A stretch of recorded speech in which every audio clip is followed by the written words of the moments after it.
David, we are live.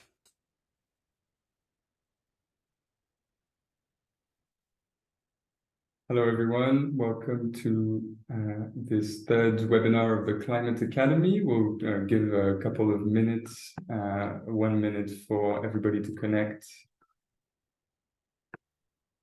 A couple of logistics points to get out of the way immediately. We'll be using a Q&A function today. So if you have any questions for our panelists, please put them in the Q&A and we'll get to them at the end of the session. We are planning to have a conversation with you for 20 minutes at the end.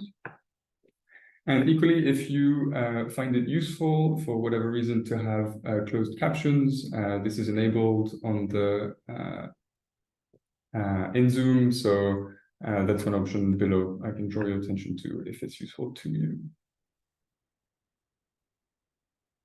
I see people are still joining us, but we'll start with some introductions. So our session today is the third in a series we are conducting this week, and our topic is on assessing the evidence base on planned relocation. So basically, this is going to be about identifying what we know, what we don't know about planned relocation, in relatively general terms, identifying the knowledge gaps, what needs to be done. But hopefully we can also collectively bring to you a few principles, whether those are practical principles, methodological ones, but also ethical or that can also guide your actions if you're interested in pursuing projects, research into these knowledge gaps that we identify. So hopefully some concrete advice or at least guidance in that sense. Today with us for this, I'm really delighted to welcome 4 speakers. I'll introduce them as they present. They'll each have roughly 10 minutes to give us their contribution, after which we'll move into a conversation. And the first person who's going to talk today is Sarah Koetzlow. She's joining us as a policy officer from the Platform on Disaster Displacement in Geneva, where she's been since 2016. And she's going to talk about what we know on planned relocation based on a mapping that the PDD has commissioned. So over to you, Sarah, please. Thanks so much, David, for the introduction. Can you confirm you can see my slides well? Excellent. I'm very excited to kick us off on this panel discussion on assessing the evidence base by contributing a little piece of research that the Platform on Disaster Displacement has commissioned, entitled Leaving Place, Restoring Home, Enhancing the Evidence Based on Planned Relocation in the Context of Hazards, Disasters, and Climate Change. And to do so, I need to first take a step back and make a few explanations, perhaps of background for those of you less familiar with the work of the PDD and those who perhaps have never heard of the Nansen Initiative and the Protection Agenda. So this is for background. The Nansen Initiative was a state-led mechanism, an initiative led by Switzerland and Norway at the time, to do regional consultations in all regions of the world, really, to talk with governments and other stakeholders about this phenomenon of human mobility in the context of disasters and climate change, to hear about perspectives, about definitions, about effective practices, how governments are addressing these challenges. And the focus of what you can see here, the protection agenda, that really combines the findings from these 3 years of consultations and research across the globe, is a toolbox of effective practices. It focuses very much on the protection gap that was identified, which is the lack of protection internationally for people crossing an international border as they are displaced in the context of climate change and disasters. And it gives an overview of effective practices that governments and other stakeholders can use to prevent displacement, but also to address it and assure protection when it has occurred. It was endorsed by over 100 governments in 2015. And since 2015, it's followed up by something called the Platform on Disaster Displacement, and that's why I'm working at the Secretariat here in Geneva. The Nansen Initiative focuses on cross-border displacement, but already mentions planned relocation. That's why it's important to highlight this. It mentions it as a means of managing risk in countries of origin. And the PDD really takes that viewpoint and carries it on, and also a state-led mechanism working with different stakeholders. And the important point I want to share here is that for state-led, there's a number of states. Kenya will assume the chairmanship as of January, taking over from the EU. That's our steering group. Many of you in the room today are advisory committee members of us, so you know what the advisory committee does, gives advice to states on how to advance on displacement in the context of disasters and climate change. And in particular, I want to share this working principle, or this approach, which is so important for the PDD and also in planned relocation. It's about the cross-cutting nature of the phenomenon. So at the PDD, we try to follow and influence global, regional, and national policy discussions on climate change, adaptation, and loss and damage, on disaster risk reduction, on migration, refugee protection, on humanitarian action, development, human rights, and bring all these together as they are relevant for addressing disaster displacement. And these are already also important areas that we heard in the previous sessions that are relevant to tackling planned relocation. So with this short background, maybe to explain a working principle of the PDD, we try to always base our work on evidence gaps, on knowledge gaps, on data gaps, and then start by mapping out what isn't known. And maybe then from there, build on the work that we do together on, with global advocacy, with capacity building, normative development in gap areas. But first, it's about finding gaps and then creating synergies across policy areas and stakeholders. So planned relocation, we have identified in 2020 as a major gap. This slide just shows a few examples of how planned relocation is discussed globally and is included in global frameworks and tools as well since 2010, when the Cancun adaptation framework that was already mentioned established human mobility types in the context of climate change to be migration, displacement, and planned relocation. But we had a feeling that there was much more done on migration and also on displacement, but less so on planned relocation. I think we'll hear from others in the session and others about the guidance that was developed, the toolbox a few years later, 2017, the guidance 2015. And I just put some logos of frameworks that also mention planned relocation that might be useful for us to get back to in the discussion. The Sendai framework on disaster risk reduction. From the climate change area, we already heard about the conferences of the parties, the Warsaw International Mechanism, the Task Force on Displacement, and different sub-processes. And the latest edition, I think, mentioning planned relocation globally, the Global Compact for Migration, 2018. So this is a bit where planned relocation stands globally, but we had a feeling at the PDD, beyond anecdotes, there wasn't much solid evidence. We all heard of people who knew people who had been relocated, and often those anecdotes were examples that didn't go so well, but we didn't really have a solid overview of how many cases exactly, what is the phenomenon, where is it happening, what are we actually talking about? And so we turned to our advisory committee, and we found two members of it, Erika Bauer and Sanjula Veerasinge, and asked these two researchers to conduct a mapping for us to establish an initial preliminary evidence base. The study was done together with the Calder Center for International Refugee Law at New South Wales University in Sydney, and funding from Switzerland. And I'm very relieved that Erika Bauer is on the same panel and has given me the permission with Sanjula together to present the study, the findings. But that also means if you have follow-up questions on methodology, I will refer them to Erika and she will be able to correct me. I really want to share with you the main findings of this research. Just to explain that it focuses, or it's the first time that a global data set of planned relocation cases was gathered. And in this initial research, focusing on English language scholarly literature, the authors identified over 300 cases. So the study is two components. It's a mapping, we have the raw data, and also it's an analysis. And really as seen as a first step, a foundation for further research and analysis. And I hope in the context of the Climate Academy, we can get there and refine it. I need to give us another definition. We heard some this morning, we heard some yesterday when the series opened. The working definition used by the authors for the study was the planned permanent movement, so not unplanned and not temporary, of a group of people, not households or individuals, from an identifiable origin to an identifiable destination, predominantly in association with one or more hazards, hydrometeorological, geophysical, geological, or environmental. So not looking at plant relocation cases in development contexts or others, for example. So the mapping really was to look for cases that were identified in English, peer-reviewed scholarly literature around the world that matched these criteria. And as I said, over 300 cases were identified. And I really want to focus on the main 7 or so findings. I encourage all of you, I'll paste the link to the study in the chat later to have an in-depth read, because there's so much more than what we could possibly present here in a few minutes. But the main findings in an overview, the study, the mapping confirmed global, that plant relocation really is a global phenomenon. So cases were found in all the continents across the world. There were, in this initial phase, over 78 countries identified, and a large proportion of them were found to be in Asia.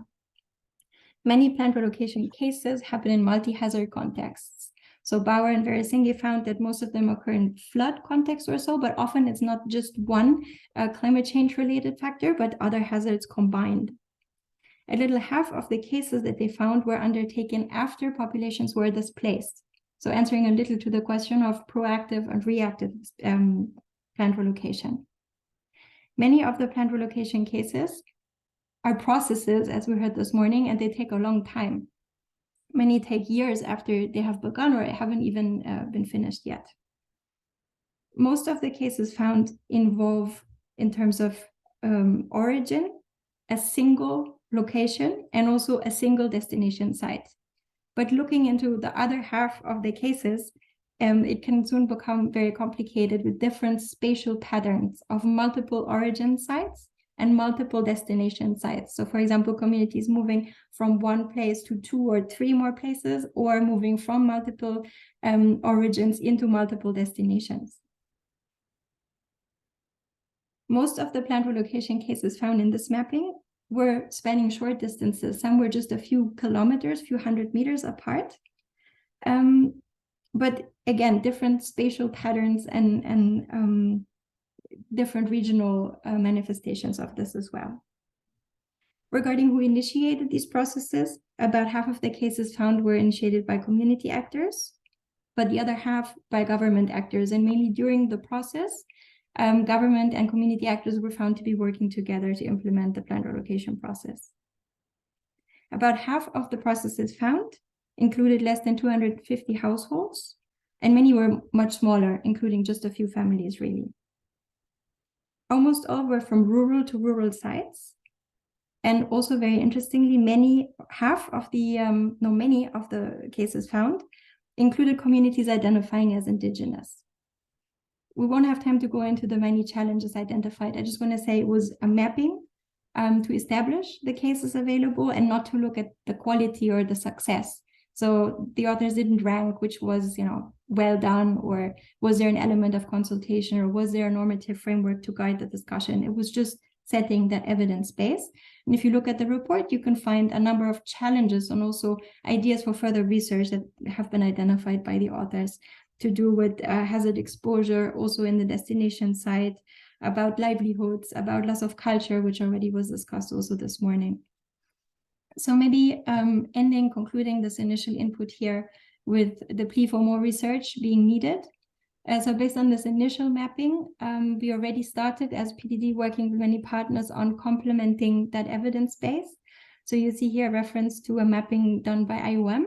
Dasha Moknacheva took the methodology from Erica and Sanjula and looked at Spanish, French, and Portuguese language cases. And that already allowed the identification of another 100 cases around the globe and showed us that to a similar extent that Asia is represented, there are also cases in the Americas, for example. And then we also worked with GIZ to look at snapshots in the Pacific region in Asia and to look more into these spatial patterns that I mentioned.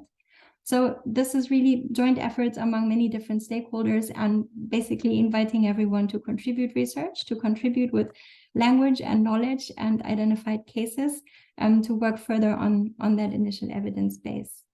I'm happy to talk a bit more if there's later some time about the role of the PDD and how we are or not engaging on plant relocation, but I thought let's digest these main findings from Erica and Sanjula.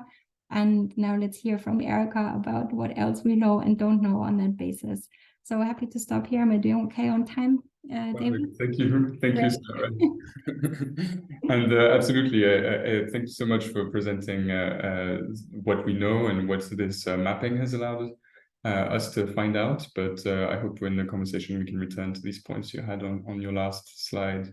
And so now I'm going to hand over, as you say, to Erica Bauer, who is a PhD candidate at Stanford University, but who has been working in various capacities, advisory capacities, at organizations interested on climate mobilities more generally and planned relocation over the past few years.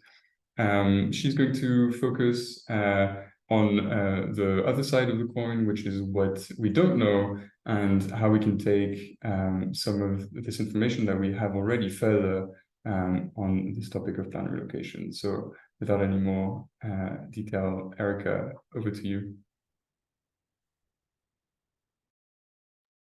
Brilliant. Thanks so much, David, and also Sarah. What I share today are observations from drafting the Leaving Place Restoring Home report, which we just heard about from Sarah, but also from contributing to the toolbox back in 2017 that Sarah mentioned, and from global comparative research on these issues during my PhD. This presentation is also based on an article that I co-authored with Beth Ferris, titled What We Know, Don't Know, and Need to Learn. First, very briefly, what do we know? We know that planned relocations are already happening globally. As Sarah just mentioned, recent surveys of available literature have identified over 400 cases of planned relocation across all inhabited continents. We also know that relocations are likely to happen more in the future. According to the Intergovernmental Panel on Climate Change Working Group 2 technical summary, as climate risk intensifies, the need for planned relocations will increase. However, this will critically introduce new risks for communities by amplifying existing and generating new vulnerabilities. We also know that there are many, many reasons for relocation. While a hazard may be the most visible catalyst, and indeed we just heard that floods were most often identified, decisions made by community members and government officials on the need for a planned relocation are often influenced by multiple non-environmental drivers. Economic, social, demographic, and other factors may be at play. On this slide, I modified the famous pentagon from the Foresight report back in 2011 to show that multi-causality exists not just for individual and household environmental migration decisions, but also at the scale of a whole community.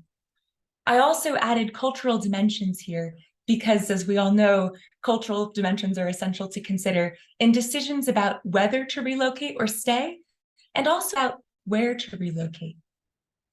Scrutiny of these multi-causal reasons for relocation is necessary to ensure that political motivations for planned relocation, such as land grabs, are not greenwashed with climate adaptation narratives. And it's really important that there are human rights safeguards in place.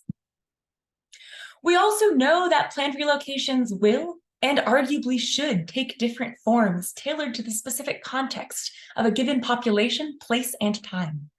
Differences in what planned relocation looks like may reflect a range of temporalities of different environmental hazards, either before a hazard takes place or after, and indeed often both. They also may take different spatial patterns, as Sarah mentioned. Sometimes relocations are initiated by community members themselves, and other times by outsiders. There is no one single archetype of a planned relocation, and therefore there is no one single political, policy, or practical approach to support. And finally, as every presentation has illustrated thus far, we know that planned relocations are not easy. They are time-consuming, as you can see on this slide, often lasting many decades, and they have serious costs. High financial costs for governments, and even higher emotional and cultural and other costs for relocating people. Now to the bulk of what I want to share today, what we don't know. We don't really know what happens over time. On this slide, you see the community that Tony mentioned during his keynote presentation yesterday, Gardi Sugdub in the Gunayala region of Panama.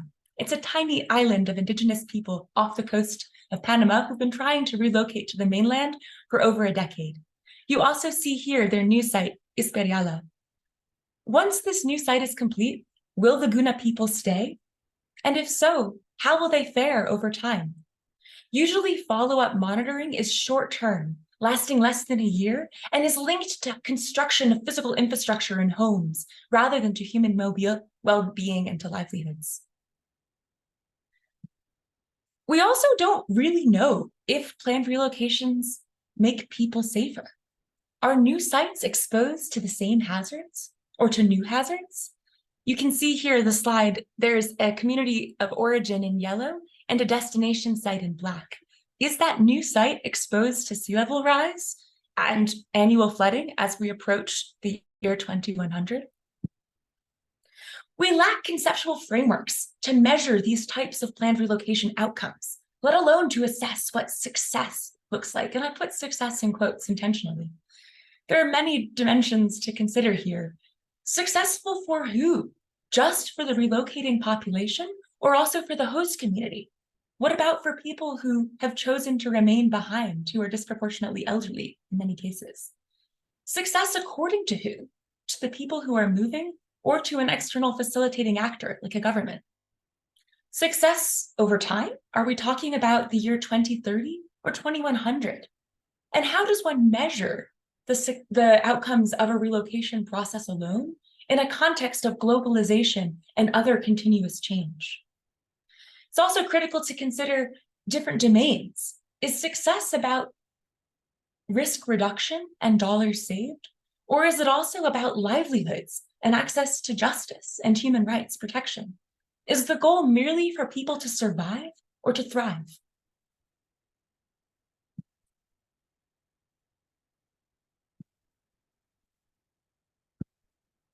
We also don't really have clarity on what constitutes a community. Throughout the session so far, we've been hearing this term community engagement constantly. But what is a community in planned relocation? Indeed, there are often multiple competing definitions. In the case of Ile de Jean Charles, for example, these conditions occurred in tension. There were tensions between one definition of community, which was a spatial one, the inhabitants of an island that experienced recurrent flooding. Or is the community the members of an indigenous tribe who had moved off the island on their own many years before and wished to move to the new site? There are tensions that are constantly emerging between cultural and spatial and legal and social network-based definitions of community. And even when we do have a coherent vision of what is a community, they're often assumed to be homogeneous with consensus views. But as we all know, that's rarely the case. We also don't know what it means for supporting actors to meaningfully engage with the community. As McAdam and Ferris have pointed out back in 2015, there is a spectrum of engagement strategies, ranging from passive participation and information transfer to a right to self-determination, circumstances where relocating people are the primary decision makers. They have local initiative and control. What conditions enable the most meaningful participation, allow us to nudge down the spectrum or up the spectrum? We also don't really understand how to comprehensively assess the habitability of older new sites. What is a risk to habitability and what makes a new site suitable and safe? Who decides and on what basis?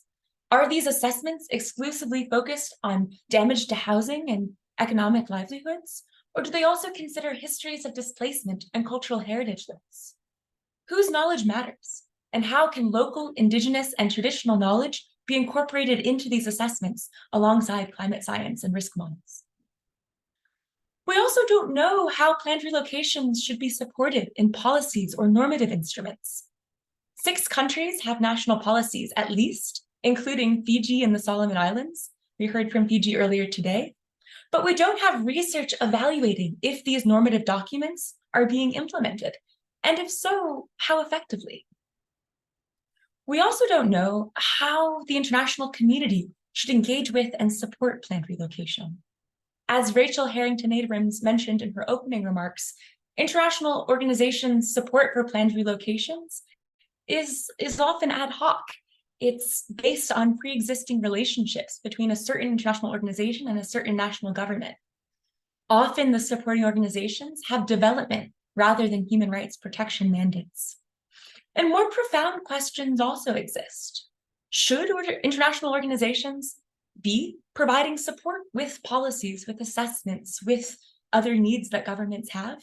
And if so, how to do so without replicating neocolonial patterns?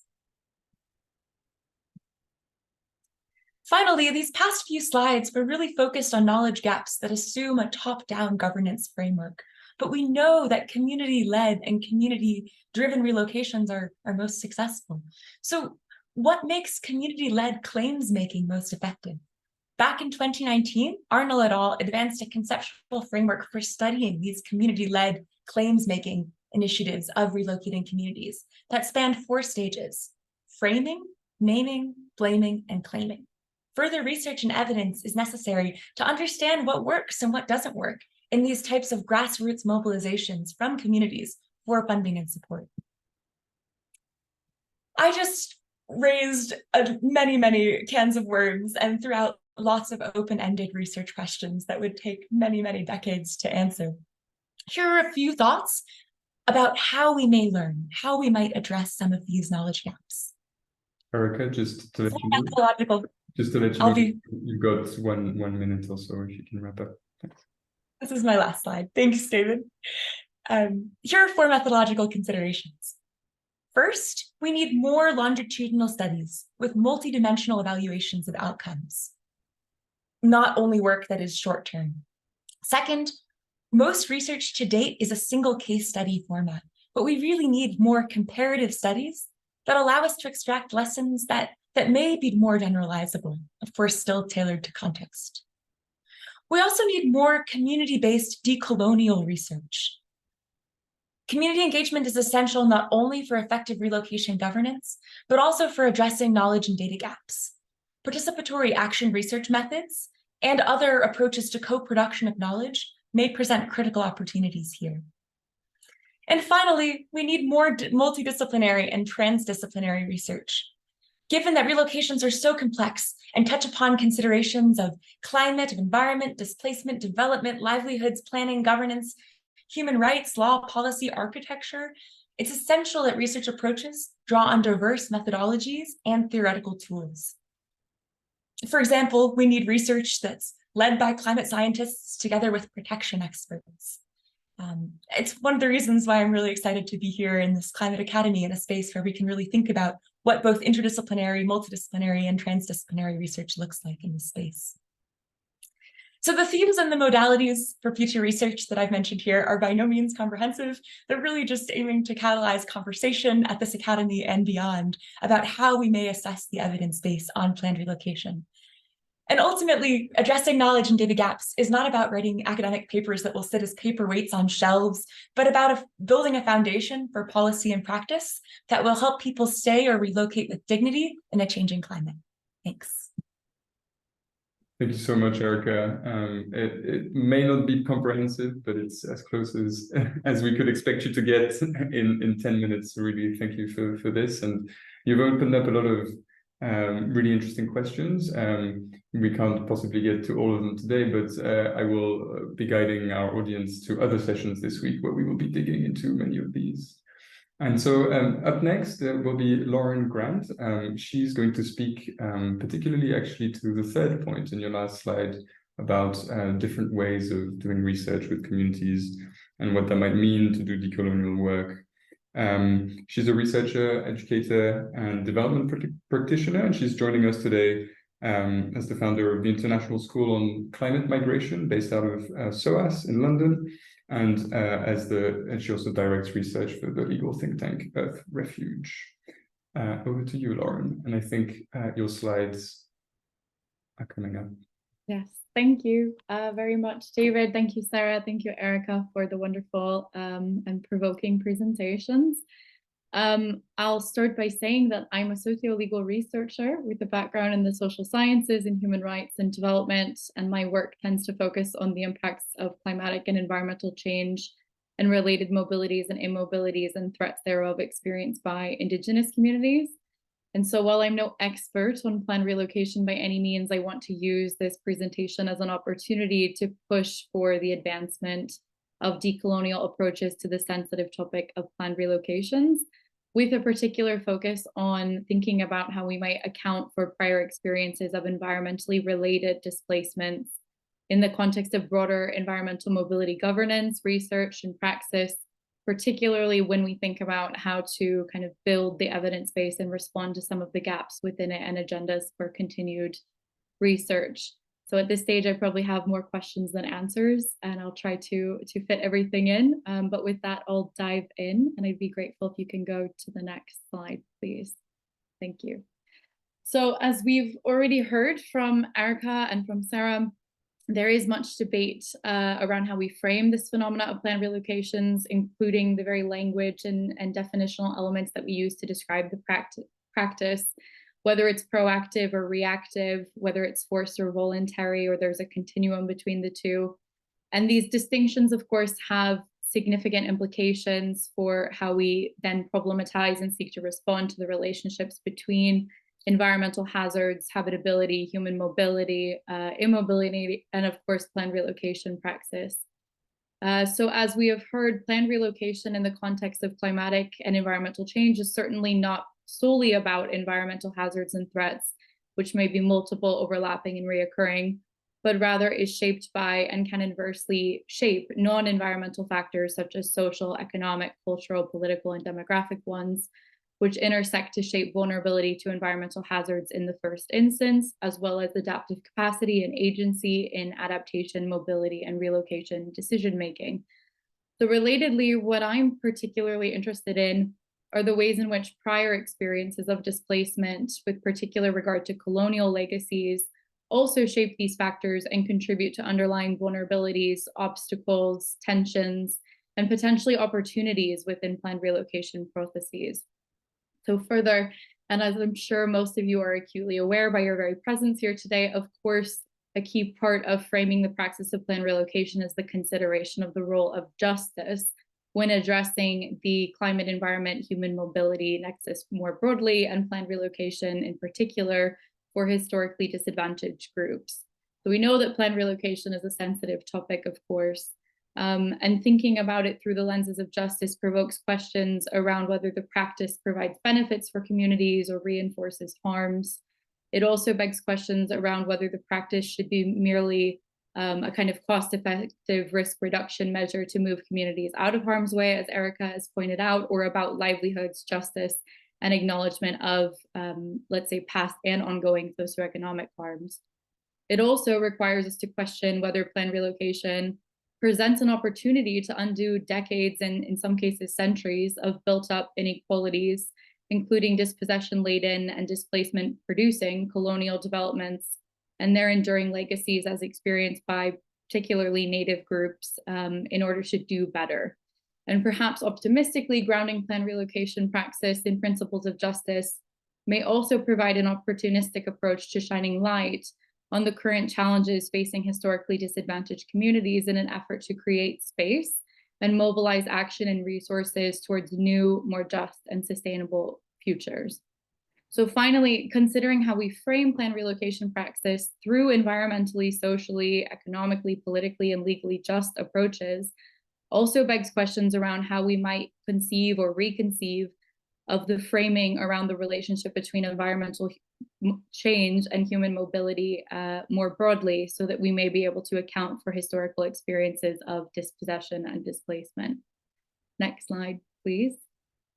So from the guidance on planned relocations, we have the very important subpoint that states that the specific rights, needs, circumstances, and vulnerabilities of relocated persons and other affected persons should be taken into consideration during all phases of planned relocation, including prior experiences of displacement. And relatedly, the New York Declaration for Refugees and Migrants has reinforced this idea of the need to recognize historical and multi-causal dimensions of environmental migration.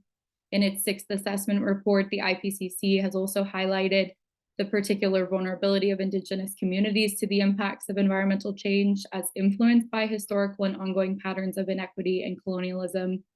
And further, more and more researchers are urging, Indigenous researchers, I should say, are urging for climate displacement governance to be developed with an explicit acknowledgement of colonial displacement, built-in inequities, riskscapes, and ongoing dispossession of Indigenous peoples, lands, waters, and resources. So in principle, there is a bit of an emerging normative basis that such prior experiences of displacement must be accounted for in environmental mobility governance more broadly, and in the context of planned relocations in particular. Yet many of the developing solutions to environmentally related human mobility have not to date, according to Maxine Burkett, meaningfully engaged with historical and contemporary injustices animating the phenomena.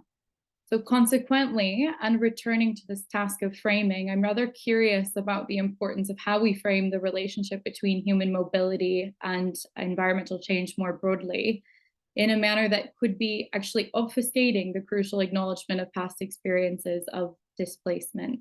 Please go to the next slide. So as introduced with the Cancun adaptation framework, when we talk about human mobility, the human mobility environment interface, researchers, practitioners, and policymakers tend to focus on this sort of holy trinity, if you will, of migration, displacement, and planned relocation. Further, this focus is often kind of reflective of another trinity of migration and displacement tied to disasters, climate change, impacts, and environmental degradation. If you could please press the button, thank you. But despite the absence of an agreed upon, universally recognized, and legally defined definition when discussing the relationship between environmental change and human mobility, as well as planned relocation, the focus tends to be on climate change related hazards and less so about broader environmental change, particularly that which is human induced, with a few exceptions. If you could please click the button. But what about other forms, predominantly of human induced environmental change, that have historically led to, and in many cases continue to lead to, displacement, particularly of Indigenous communities, such as those listed here? Further, in my observations as a researcher in the climate mobility space, it appears to me that there is somewhat of a kind of unspoken non-retroactivity norm when we talk about the relationship between environmental change and human mobility. And in the context of today's session on planned relocation, we tend to focus on immediate climate change related needs and less so on past experiences. And I find this particularly concerning, given that these forms of past and ongoing experiences of displacement that render communities vulnerable to environmental hazards today and related displacement, as well as planned relocation in the first instance. And if you could press the button, while I won't go into it, it seems to me that this same kind of non-retroactivity norm applies to ambiguous research and policy and financing developments on loss and damage. But if, as conscientious scholars and practitioners, we truly wish to champion the principles and practices of justice within climate action, particularly on questions of mobility and planned relocation, it seems crucial to me that we broaden our understanding of the relationship between these issues in the first instance, in an effort to contextualize present-day challenges in governance and to advance opportunities to learn from enduring legacies that have historically disadvantaged and subjugated some groups, including pushing them to more environmentally hazardous conditions of living. Next slide, please. You have just a couple of minutes left. Okay, I'll try to be very quick. So essentially, although very broad, obviously an entire map of the United States, I really wanted to highlight a piece of research that came out of Yale University a couple of years ago. This map on my slide reflects the findings of a study that essentially found that assessing the full extent of land dispossession and forced migration of all tribes combined in the United States found that Indigenous nations have lost 98.8% of their original land holdings since European settlers first began to lay claim on the continent. Today, 42.1% of tribes from the historical period have no federally or state recognized present-day tribal land base, and those who do tend to hold land bases on average that are 2.6 the size of their estimated historical area. If you could go to the next slide, please. Further, the study found that tribes were on average forcibly relocated 150 miles away from their traditional territories and significantly to areas which are highly susceptible to climate change, including on average with increased exposure to climate-related risks and hazards, including extreme heat and less precipitation. Let me see how I can jump because I have way too much here. Essentially, these communities were predominantly and effectively pushed to areas of greater environmental risk, which were lands that often were considered to have less economic value. Spanning these legacies have also been the continued displacements of communities in the United States for the purposes of development projects and the establishment of protected areas and extractive industries, which I mentioned on the previous slide when we think about framing environmental mobility in order to provoke thought around how, if we include these, how does that change the way that we think about climate mobility in the present and planned relocation? If you could go to the next slide. Really what I'm trying to get at is what do these enduring legacies have to do with planned relocation today? The next slide, please. So I fear I don't have too much time to go into it, but there is at least a comprehensive, somewhat comprehensive list here that tries to point to some of these enduring legacies and to provoke thought around the implications of them for planned relocation today. But I wanted to briefly highlight the Quinault Indian Nation in the northwest corner of Washington state in the US, in order to point to the fact that there are essentially enduring, part of the consequences of the enduring legacies that are faced by these communities include competing tribal governance versus state and federal government interests in current day planned relocation processes, as well as outdated laws and policies that at one time looked to keep Native communities divided, including the Allotment Act, which I can talk about in the Q&A when I have more time. But essentially that has shifted collective land ownership on reservations more so towards individual land ownership, to the point that at times you have 300 people who have an interest or an ownership stake in a parcel of land no bigger than 500 square feet, which is now creating huge consequences for the planned relocation activities within the area. If you can skip ahead, sorry, I will try to wrap up, I promise. So just really to say that as researchers and practitioners working on planned relocations, recognizing the sensitivity of past experiences of displacement, I want to challenge us to create space to think about how we might engage in research that is more kind of decolonial and community-led, to think about how we might disrupt these legacies of prior displacements.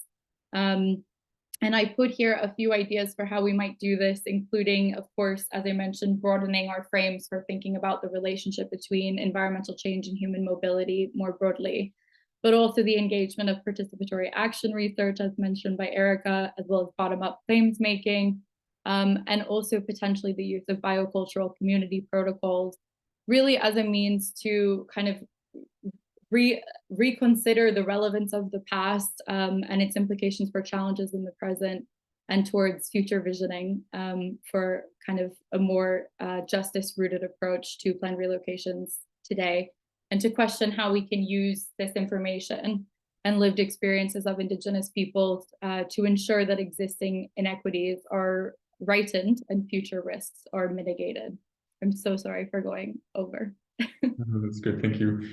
Just a little bit over, but really thank you for this, all these points that you've made. I think there is a clear need to recognize these historical consequences on today's relocations. A lot of what you said really echoes in terms of current mistrust and current exposure to risk, all being things that have historical roots that cannot remain sort of obfuscated or hidden. We'll return to these questions in the Q&A, I'm sure. But our last presenter today is Alberto Preato. He is an international civil servant with extensive expertise in emergency preparedness and response. He's also worked in shelter and housing reconstruction, coordination, displacement resolution, and mixed migration management. He joins us from UN Habitat in Nairobi, and has other affiliations that he's welcome to mention if he wants. Over to you, Alberto.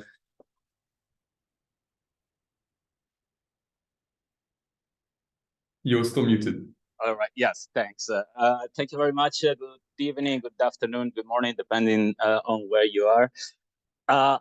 I really wish I hadn't prepared these few slides because I've been trying to adjust what initially I wanted to present based on some of the concepts that were presented yesterday.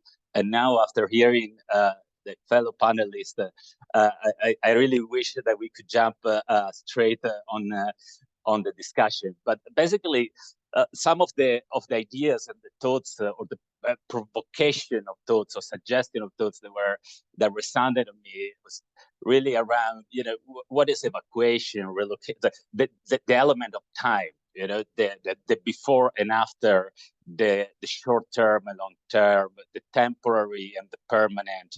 And then I believe, or I took home with me this, well, what about the protection, the legal framework, the status? Who is an IDP? Who is a resettled person within the context of a country? Or what if there is a need or opportunities to have this across country borders? And what about the concept of participation, involvement, decision, and choice? For example, I remember very distinctively in Haiti, doing evacuation before cyclone would hit a particular area of the country, and those are reinforced for the benefit. But what about those elements? And wanting or not, have been engaged in different capacities across the year with operations, but also in the shaping of this debate and discourse around displacement. From I was in Haiti at the time of the first Brookings Institution study on durable solution, and then I had the opportunity to work in Vanuatu and Fiji. In Vanuatu, the first nationally adopted displacement policy. Iraq, the George Washington longitudinal studies on displacement, and so forth. That what does it mean? And then Erica, just before, just a few minutes ago, came up with another very important and interesting concept, which is a scale. Displacement, or if we are talking about solution to potential displacement that will happen, might be perceived as locally. There's a certain hazard or a certain population exposed to an hazard, and preventively we want to address that, and that has long been perceived as localized. But in fact, displacement or a solution to displacement have an impact beyond the displaced population or the hosting community or the local arrangement. It has an impact on the functioning of a state, on security, on social protection mechanism, and sometimes beyond the borders of a nation, of a state. World Bank numbers, around 70 million people displaced today, projected 260 million by 2050 due to environmental degradation and the impact of climate change. How do we provide solution at scale? And how do we, as Erica was saying earlier, how do we measure success? What does it mean addressing those problems? And once again, the very quickly, and I will try to leave space for this conversation to happen later, is like, how do we basically measure solutions in displacement and the lack of durable solution for people exposed to hazards and risks, and people that will face a displacement eventually. They're not yet displaced, but we know that something will provoke choices that are not necessarily what they envision now. Say, well, we can look at that and we can try to measure displacement as something that slows down progress towards sustainable development goals, for example. And sorry if this sounds a little bit bureaucratic, but like what I'm trying to make as a point is that to incorporate the solution to displacement and the understanding of displacement and the discussion around investments and efforts towards providing solution in a preventive and a proactive way within the discourse on development and sustainable development and resilience So really, and this is very much aligned with the Secretary General action agenda on displacement, and it's rolled out that now each and every agency within the system, but also member states and international financial institutions have been asked and tasked to shift a little bit the focus from trying to turn off the fire that is burning and provide and think creatively and provide solution and develop a portfolio of solutions that can address what will be. And this could be positive. This could be the human mobility and like providing better opportunities and options to populations that in the future might have to face a very difficult choice or a no choice. That's what actually we are aiming for. And I wanted to briefly touch now on an initiative that UNDP together with UN Habitat, supported by Sweden, NORCAP, and other member states, is developing in the Sahel. 8 countries across the Sahel describe and define as from climate and environmental description, so across boundaries, national borders, and etc. And that perhaps can offer insights or a tool or a way to address in an holistic way this multi-layer and this multifaceted transitions that territories, governments, populations are experiencing. Some of which are very good. You know, Africa is one of the fastest urbanizing countries in the world, rich of resources, rich of very young, with one of the smallest ecological footprints ever. And how do we, through a spatial approach, to a strategic, multi-layered analysis, including the aspect of human mobility, including the aspect of environmental degradation, including the aspects of climate change, mobility and displacement, and the impacts that those factors have on territories, cities, and people. How can we inform or provide a tool for better inform forward-looking investments that aim at obviously resilience, and that aim at a better future for people. We don't necessarily need to call that this place in 50 years if in the meantime we are able to build and to contribute to opportunities and a future that allows them to live a better life. This is very technical. Perhaps we skip it. This is a tool. As an architect, when you see this table on the right of the screen, you get a little bit of a shock. It's a binary normalized method that basically we use together with the governments and the decentralized authorities of those countries to measure the presence of the absence of certain functions or indicators.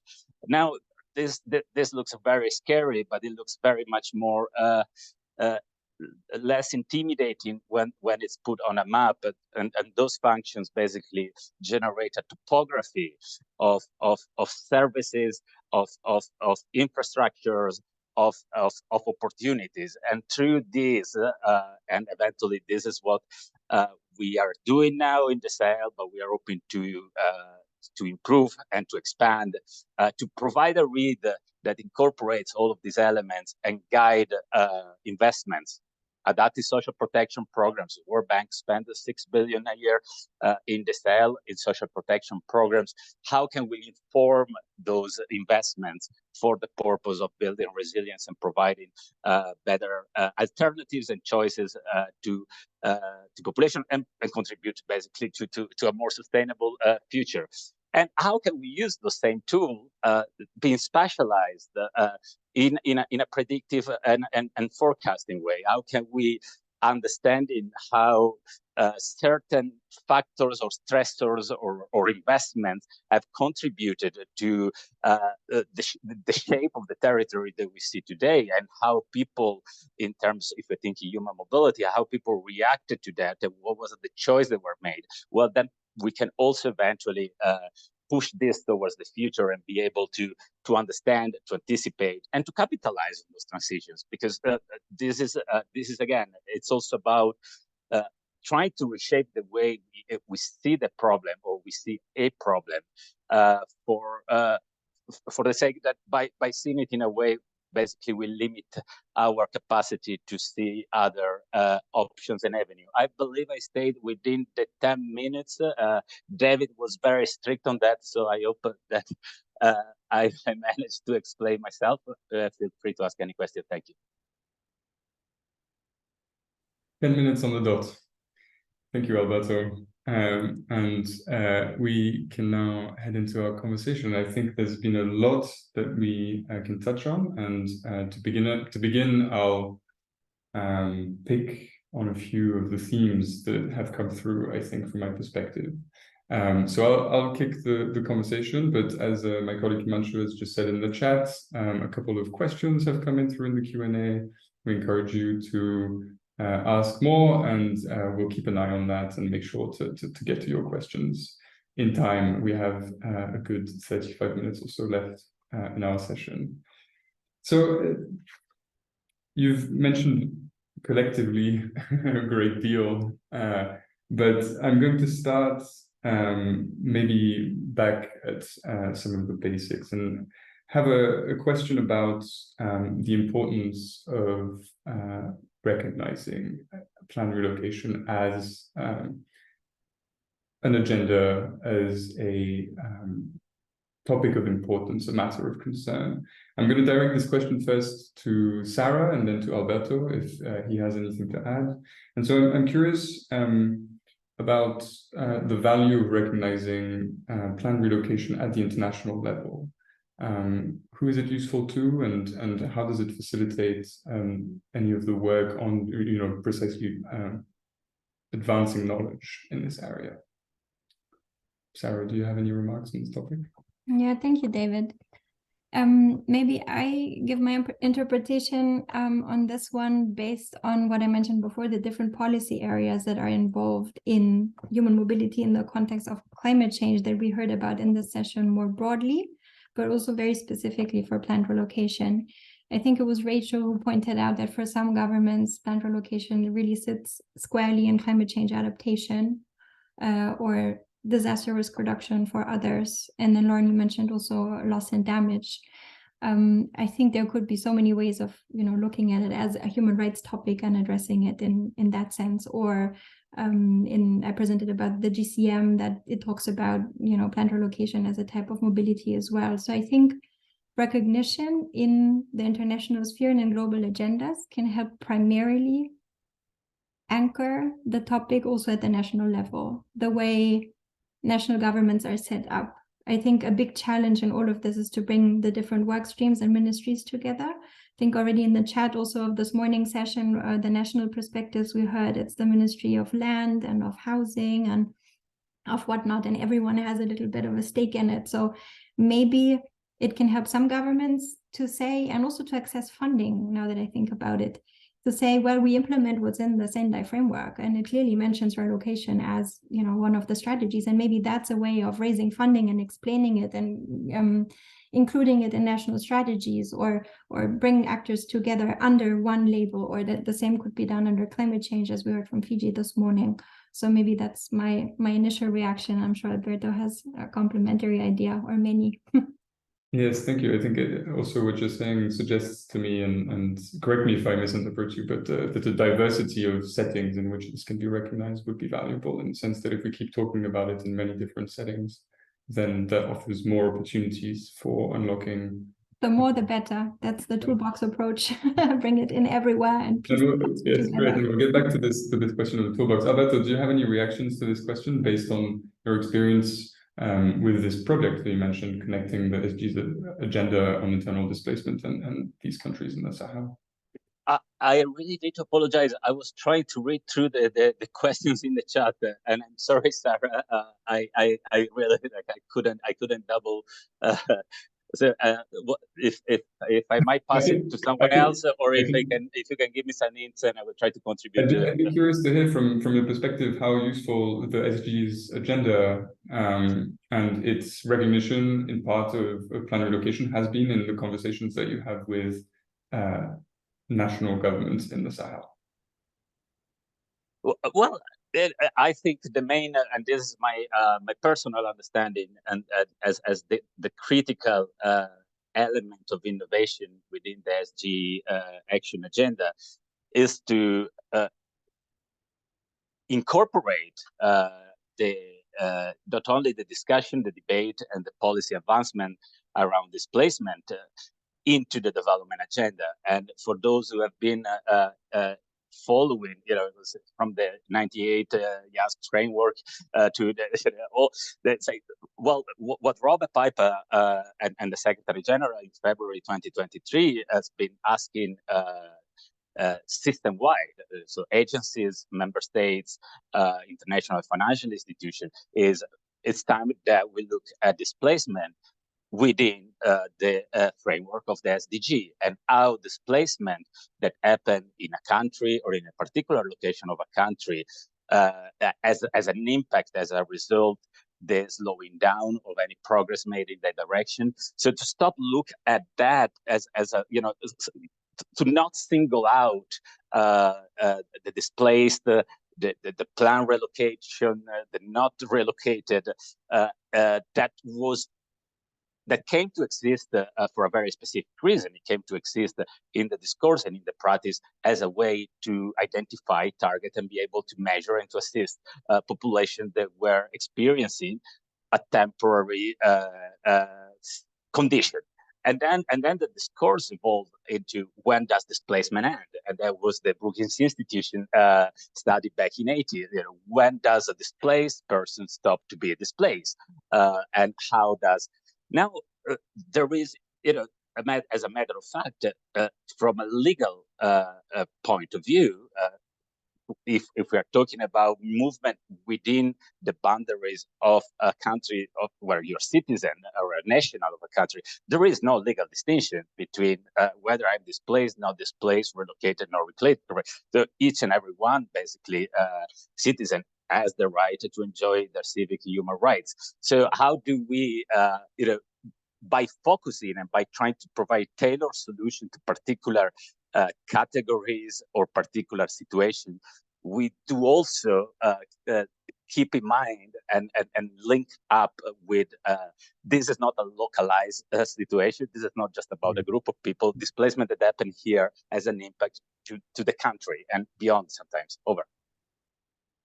Thank you. Yeah, and I think we're going to stay a little bit longer on this international to national relationship. And I think your point is very well taken, and I think a good takeaway for people that planned relocation is not a standalone phenomenon that we can take into account, as being alone, right? So a lot of the presentations have also been about the diversity of other forms of mobility, including not just different forms, but also histories and so on. But so I'll just actually go back to Sarah briefly to finish with this topic of international and national. This morning we heard from Fiji, who have been developing a very sort of specific set of policies around planned relocation. One thing that we didn't get time to go into was the relationship between such policies and international actors. So my question to you, as I know the PDD has been involved in this process and supporting this process, what kinds of supports do governments like Fiji typically ask of international partners, and relatedly, what can international partners, in your experience, provide? Yeah, thanks for giving it back to me on this one. And I think we're back on Erica's slide on that international national interaction. And I think it's a knowledge gap. It's understudied. There's so much more we need to find out about what national government requests are and how they, develop these and who they decide to address these to. I think it's a big mixture in there, also different for countries and regions. But indeed, this allows me to speak about that Fiji example again, which I found fascinating as it was presented this morning from Filimona, from the Climate Adaptation Office of the Prime Minister in Fiji. And indeed, Fiji has been the chair of the PDD a couple of years back and is now one of the countries for the implementation of a project which we call the PAMAD project, the project to avert, minimize, and address displacement, which is very much anchored in that loss and damage stream of work. It's funded by the Norwegian government, and it looks at very different aspects of that in different countries. Bangladesh, Kenya, Guatemala are the other countries. But it's very much, as I said, we work as a state-led mechanism, state-driven, demand-driven, and the Fijian government have told us, and you heard this morning, I hope that all of you had the opportunity or can listen to this presentation afterwards. Basically, the Fijian government has planned relocation guidelines, has standard operating procedures, has set up a trust fund. There are so many tools that are already in place.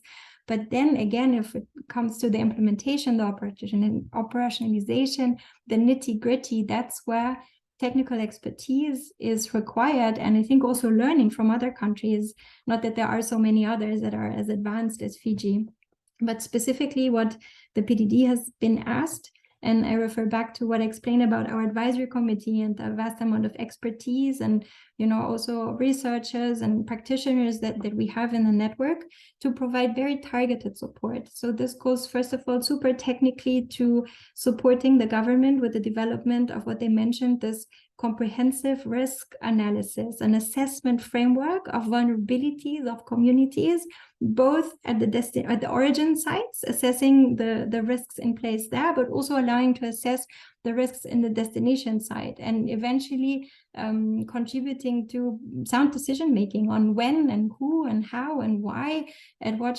thresholds to relocate. And this is very technical. It includes climate scenarios. It includes all kinds of data and models, and is one example. Another one is the operationalization of the CROC, of the trust fund. I think we heard already from Fiji different very ingenious ways of how to find the funding for these mechanisms nationally. But it's very clear, different actors. I think GIZ has also been involved in supporting with the planned relocation guidance and as it was developed. And now there was this opportunity for PDD also to support. So I think that's a very good practice and the way to go. I've been talking so much now, I fear I won't get the floor again. I do want to say something later on the questions from the chat on success. But maybe just as a teaser here, I think success is to learn from other governments' experiences and make sure that lessons that are learned often the very hard way are not replicated in other contexts unnecessarily. Back to you. That's a really wonderful transition to the question I want to ask next to Erica and Lauren. One of the things that has a word that comes up a lot is this idea of a tool and a toolbox. And I'd just like to pause on this briefly and maybe starting with Erica, since she was involved in the Brookings work on designing the toolbox some years back on planned relocation. I'm curious, what constitutes a tool, a useful tool? Is it precisely what Sarah has just mentioned, sort of an example from some place else that we can learn from? What can you explain to us a little bit more? What the toolbox was, Erica, and what its advantages and limitations were. Certainly. And I'll also note that Beth Ferris is speaking in one of the final sessions, and she was really the mastermind behind this toolbox approach. But to start here today, rather than prescriptive guidelines and XYZ steps, this particular toolbox took a very different approach. It posed provocative questions, much like I tried to do today, that actors in governments and also communities might want to consider. It's really a comprehensive set of checklists of key questions to think about in their planning stage, in the measures pending relocation while people are in temporary transitional homes. It's about the questions to consider when picking and assessing a new site. It's about the questions to consider in monitoring and evaluation over time. So first, it's questions, and second, it's examples. So when you look to the toolbox, which we can post a link in the chat, you'll note that For every section, there's at least one case study, an experience from a community or from a government about what might have worked or might not have worked in a given context. So rather than thinking about prescription, I think it's important to take a different approach and ask questions and look to examples of lessons learned and effective practice, in quotes. Great, thank you. And so I'll use this also to move us on to the question of success, and because obviously I guess one of the things that you're saying is that you cannot be prescriptive because success will require different tools in different places and will look different in terms of that. So I'm going to turn to Lauren. We've had a couple of questions in the chat, which are about sort of how do we evaluate the success of a planned relocation. We also have one question, which is about if it's sort of possible to assess sort of what criteria we might use to assess success. So Lauren, I'm wondering if you have any insights into this, perhaps drawing on some of the criteria of justice and some of these frameworks that you presented in your contribution. Yeah, thank you. I mean, I also think building on this question of what constitutes a tool, my first thought is also who decides that, of course. I mean, I think with planned relocation, we just keep going deeper and deeper with criticality. I mean, we keep questioning, right, every single element. But I think, yeah, who decides what a tool is and how that's framed is also tremendously important, not only for measuring success, but for thinking about kind of activities we can engage in and implement with respect to planned relocation. And so one of the things I've encountered quite a bit in my research is the, you know, because I'm thinking about decolonial approaches, is also the kind of, let's say, North American, European centricity to, you know, the ways in which we then approach this work. And so I think when we think about what constitutes a tool or what success looks like for Native communities, you know, as heterogeneous as they are, of course, I suppose it's important to acknowledge that accounting for, bringing in, you know, my presentation's focus again, accounting for prior experiences of displacement, I think is something that then has to be done, you know, on the terms of affected communities, and not measured from the outside. So what I was trying to think about are like, what are different ways that non-Native peoples engaged in planning processes for relocation of Native peoples can try to formulate space for those experiences to be heard, and try to create tools for those experiences to be captured, to the extent that they are relevant and important, and are considered as such by the affected communities. So yeah, I mean, I would definitely argue that there's a lot of, as with any decolonial work, a lot of kind of disentangling of the framing and the ways of thinking about, you know, the impacts on different communities and the kind of gambit of possible solutions or scenarios forward. So kind of trying to create space to connect the dots between past, present, and future, on the terms of those most directly impacted. Okay, so yeah, thanks. I think that's actually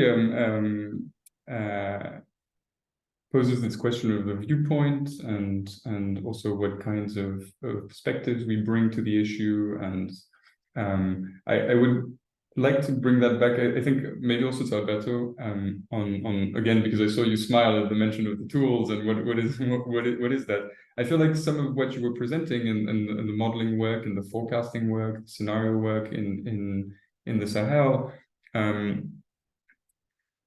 I'm curious to hear what value you see for this kind of thing when thinking also in terms that Lauren has introduced of a sort of more bottom-up perspectives. How do these perhaps enter into conflicts? Do you think some of the maps that you've shown, I find myself wondering, how do they hold up once you're on the ground? Are they contested?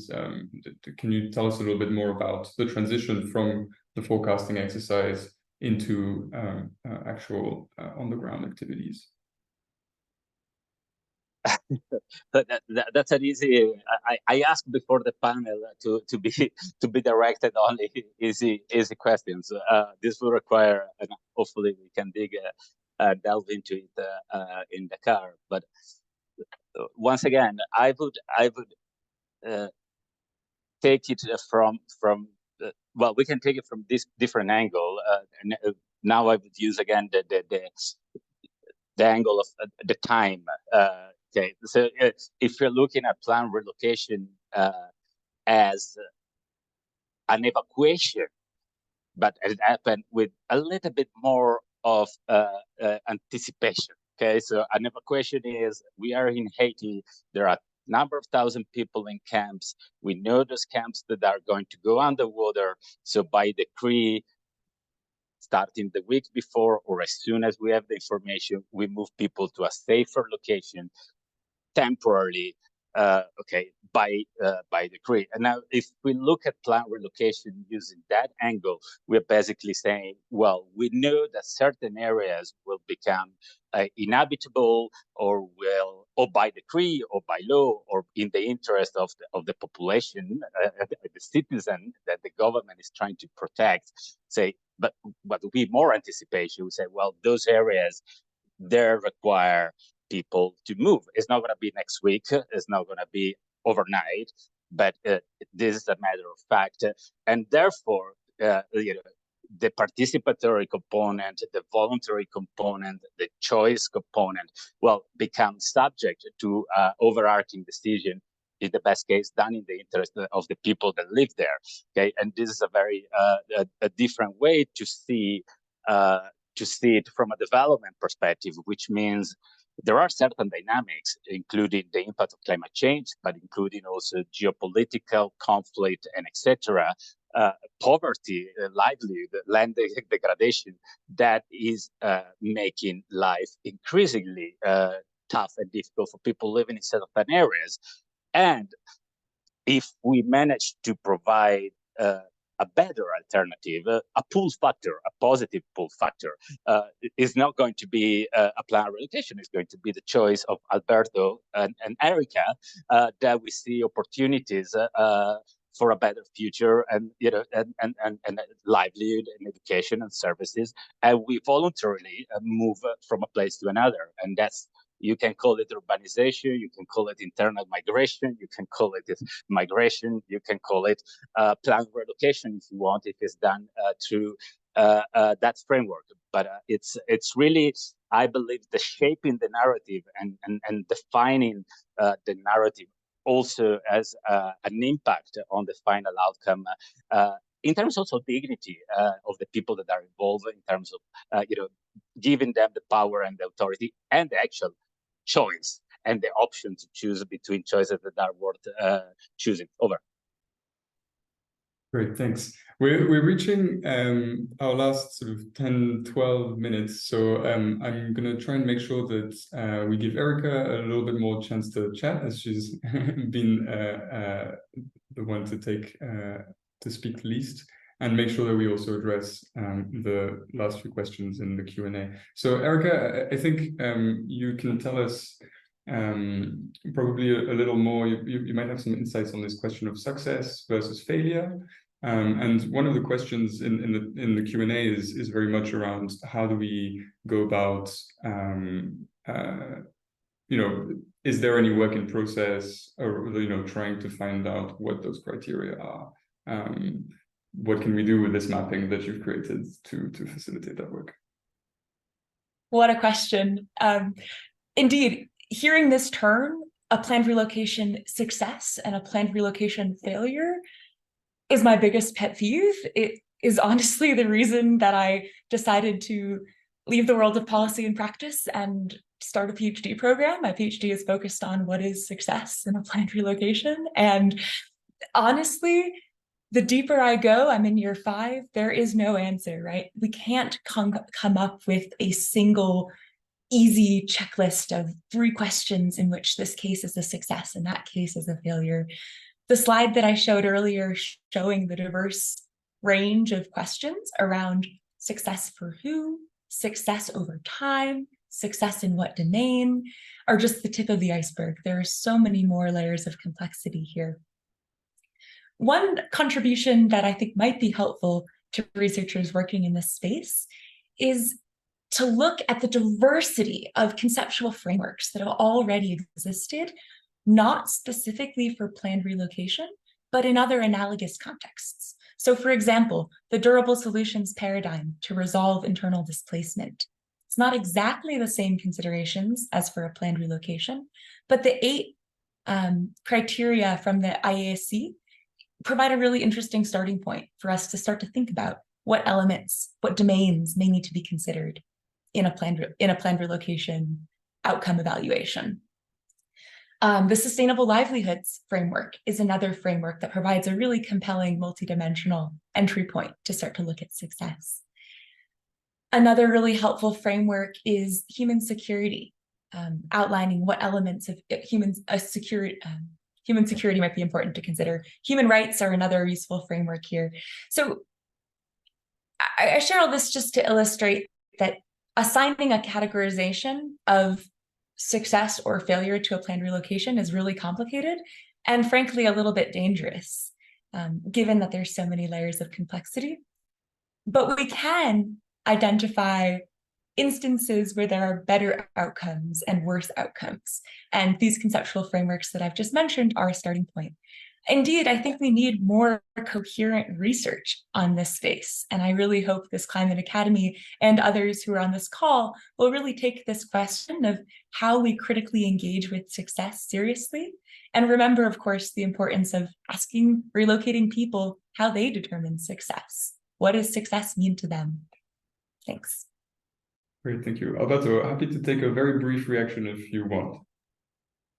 Sorry, and then I wanted, and then I realized I'm capitalizing the microphone, but I really, once again, find myself very much thinking on what Erica just mentioned, and perhaps what we are thinking and talking about is actually to mainstream the specificity and the needs, the cultural and personal identity, all the, the 360-degree elements of populations that are involved in such processes within the broader, so we're talking about housing policies, for example, in Haiti.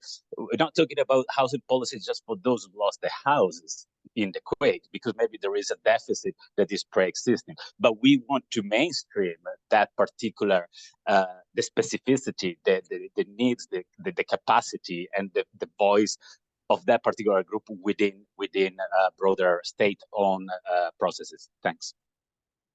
Yeah, thank you. I think we'll move on to conclude, but what that makes me think, what you just said is I think of great importance, and I think it echoes maybe Lauren's point about historicizing things, which is also about planned relocation is maybe a starting point about process, about engagement, about having important conversations on various sorts of policies. You mentioned housing policy, but there's also historical justice elements to this, many other aspects on opportunity and access to services.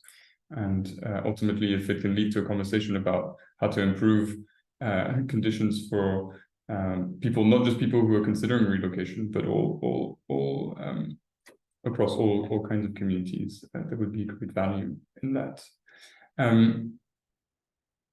To finish, we have a bit over 5 minutes, so I'd love to go around and give you all an opportunity just to say a few final words, if there's anything that you would like to conclude on, any key takeaways for our audience.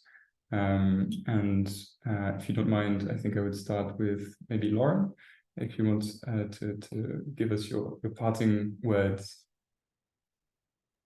Thank you, David. Yes, I'll be very brief. I think it's just the kind of central point that that I think we need to make sure that this right now very much sub point within the guidance of accounting for prior experiences of displacement does not get lost in the shuffle and remain only a sub point. And that I guess my recommendation would be that researchers continue to more meaningfully engage around the question of how we can account for these prior legacies obviously in consultation with communities, and kind of add this to our basis of experiences to learn from, so that we can ensure that these do not slip through the cracks as we move forward, given the sensitive histories related to relocation and climate change as well, environmental impacts, of course, too. So thank you. Erica, maybe? Sure. I think it's really important that we realize how much already exists. There's a lot of evidence out there. There are other mappings in addition to the one that Sarah just mentioned. We have essential foundations for assessing the evidence on planned relocation, but there are still so many unanswered questions, including those that I mentioned today. I think it's important to remember that planned relocation is a distinct form of human mobility. It is not the same as displacement, although it may overlap. It may occur after or before. And it's also not the same as migration at the individual level or evacuation at the individual or household level, for instance. So I think maintaining focus on the distinctness of planned relocation and remembering that we need more longitudinal studies, comparative case studies, community-based research, and transdisciplinary research. Those are my parting words. Thanks, David. Thank you. We'll finish with Alberto and then Sarah. Nothing more to add on my side. Just thank everyone, especially the panelists. Really, really great conversation, and looking forward to continue next week or the week after. All right. Thank you, Alberto. Sarah? Thanks, Any last Alberto. words? I'd use your extra 20 seconds to try and react still to the question on success, because I think that's fascinating and will accompany us through the week. And Casey had this question about where to start looking into such research. And I must mention that in the mapping that I introduced, that Erica and Santula have done, there is an analysis of 34 out of the 300 identified cases that are much more comprehensively analyzed. And there are elements, I think, from which we can depart jointly for that research. For example, they ask and answer, has there been a normative framework applied for this planned relocation process? Or is there evidence to suggest that the to-be relocated community was consulted and included in decision-making, etc.? So I think from the different tools and research, we do have elements of checklists that could be looked at. The database that exists is a good point of departure, but I guess we need to go back to the anecdotes and look into case studies specifically that will allow for actually, asking affected populations, was this successful? I found today's discussion sometimes a bit abstract, so I want to maybe share an example, something we saw in Fiji last December when we visited a planned relocation site that the government presented, and they were also asked this morning about lessons learned. And I think there's this, again, an anecdote, sometimes, moving fishermen inland and teaching them how to be farmers, like, success, what is that? Is it successful if they learn this or not? And we have different exigencies or expectations. I think, Alberto, you were talking about evacuations and almost life-saving needs. So planned relocation is successful if a life is safe. Yes, that was living or thriving, Erica asked. And then Lauren told us maybe we can even take a planned relocation process as an opportunity to undo former wrongs and create new opportunities. And I think in reality, something we saw the Fijian government shared with us, in the first couple of houses, they look great. The communities were so happy to enter. And then you start living there and you realize we have traditional ways of cooking in the outside, and that's not really reflected here. And the livelihood options about, a fish pond is not the same as in the ocean. And I think it's going into these examples again and establishing what does success look like and for who, as was said. So maybe my main takeaway and reflection from this particular session is also on the need to keep that Holy Trinity, at least conceptually, to really focus on what's specific about planned relocation and then learn from what was studied on migration displacement. I think there are many things we discussed also yesterday about trauma and mental health and grief and culture and non-economic losses that can partly be similar for displacement and migration processes, but not necessarily and in different ways. And trying to really zoom in on the planned relocation for the remainder of the week, I think will help us get there. And then we can go back into all the other policy areas and processes and share our learnings. And very happy from PDD side to continue that role, hopefully as knowledge broker, also bringing your expertise from the researcher community to the practitioners, sharing back what governments have done and bringing that back into scrutiny from academia. So hoping that we can remain a partner in this, and looking very much forward to the remainder of the week. Thank you, David. Thank you so much, Sarah. And I'll if the audience will allow me, I'll just take a couple of minutes to just past 6 p.m. here to finish the session. Blackout here, sorry, I'm in the dark. No, finished. We will be getting into some more details about case studies. I think one of the things that we did here was really to look at the breadth of the evidence that's available, but there's of course a great deal of value in going into individual examples, like you say, Sarah. And so we'll be doing this in the next some of the next sessions. I'll point our audience in particular to a couple of them. There is one, I think all of them will be of interest given what we've talked today, if all these themes are of interest. But we'll be talking during one of the sessions on risk and support and risk perception support about 4 case studies that will really go into the details of what different communities consider to be success. Some of them would like to move, some of them resist moving. So really looking into the details of this. There's also a session tomorrow morning, which will be expanding on some of the points that Lauren was talking about on what decolonial methods look like. We'll be getting several different perspectives on that. I really invite you to look at the rest of the program to find out about all of these themes that we touched on.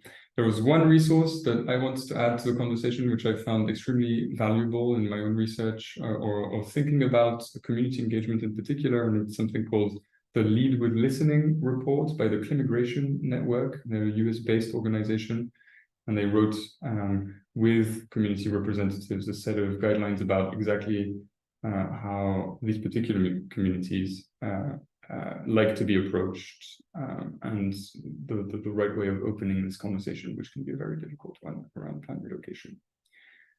Thank you very much, all of you, for joining. Thank you to our 4 speakers in particular for a really interesting and engaging discussion. And we really look forward to seeing you all in the next events over the next few days. Thank you very much.